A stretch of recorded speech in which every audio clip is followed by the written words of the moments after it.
Good evening, ladies and gentlemen. I don't know if anybody else gets kind of a start when you hear the voice of God announcing Jim Jones, but I certainly do.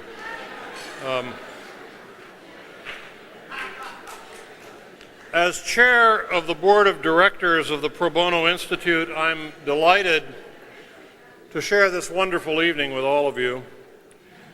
A gathering like this, I think, is a moment to look back and to celebrate how far we have come in building a commitment to pro bono across the American legal profession. It's also, frankly, a moment for us to look forward to the important work that we all still have to do. As I look at all of the firms and law departments that are assembled here tonight, I'm reminded of the beginnings of PBI's law firm project in the early 1990s, an event that actually predated the establishment of the Institute itself. As the then managing partner of Arnold & Porter, I was pressed into service by Esther Hildebrandt, who, as many of you know, can be quite persuasive, to preach the pro bono gospel to a group of somewhat skeptical law firm leaders. Well, what a different environment we see today, when pro bono has become a source of pride, a core value, a business imperative, and yes, even a source of competition among major law firms. It's quite a change, Esther. After leaving Arnold & Porter in 1995, I served as general counsel of two separate companies, and in those roles, also at Esther's urging, I tried to raise the idea of in-house pro bono in corporate law departments, and those ideas were frequently met with blank and disbelieving looks from my peers. But again, what a very different picture we see this evening.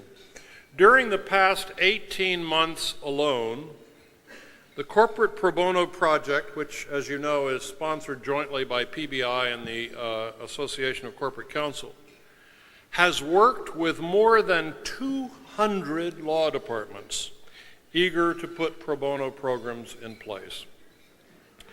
The past several years have seen truly remarkable achievements in the growth and expansion of pro bono work, and I think we can justly take pride in the significant progress that we have made. But recent events have reminded us that we cannot be complacent. The current economic crisis not only ratchets up the need for pro bono services, it also frankly raises stark questions about how far we have all come in our commitment to pro bono. Have we truly institutionalized pro bono in our firms and law departments? Or is pro bono viewed as a nice but optional aspect of our organizations, one that in bad times we may simply decide we can no longer afford? Well, I'm very pleased to say, based on the evidence that we have seen, that the law firms and law departments represented in this room have opted to continue and in many cases to expand their deep commitments to pro bono work. Now, this is partly, no doubt, for practical reasons, a recognition by law firms of the unique role that pro bono can play in training, in building a sense of institutional pride and enhancing relationships with clients, and a realization by corporate law departments of the alignment between pro bono and the corporate social responsibility initiatives of their own companies.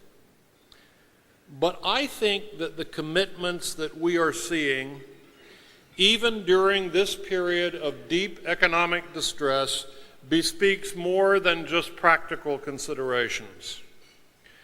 I believe it reflects the deep sense that all of us have as lawyers, that justice matters, that the law can and should be a tool for good in society, that the role of law is more important than ever during periods of serious national distress, and that we as lawyers have a vital role to play in helping our country and our fellow citizens weather the current storm. And for that even deeper commitment, I salute all of you, and I urge you to continue your good work.